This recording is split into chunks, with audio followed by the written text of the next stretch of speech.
To me, the question is, how do you stand out forever?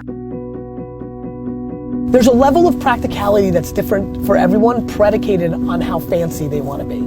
How much money do you need to take home to pay for your life that you're so happy about? Where's your happiness and where's the things you want that you need money for? Where's that Mendoza line? And let me ask you a question. Do you need 4 sports jackets or 3? Do you need 11 pairs of pants or 7? Do you need to go on 3 vacations or 2? My friend, every dollar you put back into your business gives you the potential to have that business be healthier long term. I believe this entire conference and this entire space is broken and everything is based on data that isn't actually practical to the reality of the business. Most people start businesses to take the money out to buy themselves things, which is why they never build long-term big businesses. You have to understand there's a fundamental reason I have the career that I have. The only thing I am is energy for the long term. When you can oversell your reality, but then build to the new reality, that's how you get big. For VaynerMedia, I was able to, over the last 5 years, grow us from 22 people to 800 people, from 3 million to 100 million in revenue, because I can continue to do my model. We're gonna make less money this year at 100 million than we made last year at 67. Net. I don't mean percentage. Net. Historically, I've liked to run them where 1 year is profitable and the next year is not. So the growth is there, but the non-profitable every other year was predicated on me being able to invest in people, advertising, or resources. More people, more capabilities, because I'm gonna take the whole fucking pie. 99% of the market is short-term, and the 1% that isn't and has the talent wins every time. Which makes no sense, because unless you're gonna die, you should only play long-term.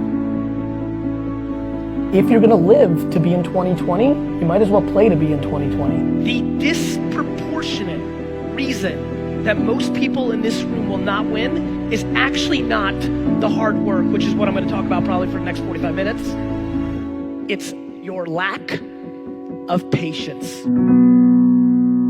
Today, with all the things that have happened to me, I get emails on Facebook from friends I went to high school with, often starting with, "Gary, you're so lucky." I reply to every single one of them, all of them, with the reply of an opening line first. "Jan, great to see you again. You look great. Kid's super cute. P.S. I am super not lucky. Let me remind you, Rick, remember when we graduated college and you went to the Jersey Shore every weekend and hooked up with chicks and drank beer? I worked." You know, when I was 22 to 28, I was making $35,000 to $55,000 a year, but I had no expenses. I didn't go on vacations. I didn't buy fancy things. So I saved my money. I saved my money. And then when I had hundreds of thousands of dollars. I didn't have millions. I had hundreds of thousands of dollars because I didn't spend anything. And then I started making $100,000 a year and $150,000 a year.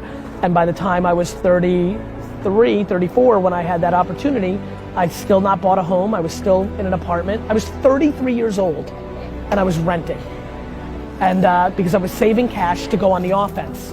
And I knew something would happen one day, and it did. And so when I had a chance to invest in those companies, I put hundreds of thousands of dollars, not millions, but those hundreds made millions, made tens of millions. And so that's it, nothing crazy, I didn't have any crazy advantage. There's a lot of people that make $55,000 a year when they're 23. The problem is they go to Coachella and they want to buy a watch and they want to buy a BMW, and I didn't. So I ate shit for 13 years, and then I had a moment and I struck. I already won. I figured myself out. I know what makes me happy.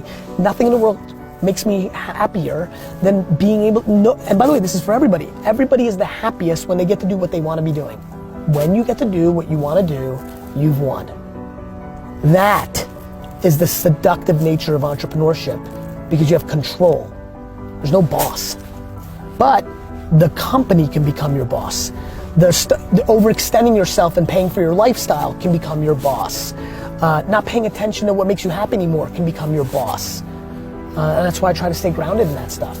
I am stunningly the most rational and the most practical of all, yet I don't see that. The only way to stand out, in my opinion, is to stand out for the long term. You could do a lot of things to stand out for the next week.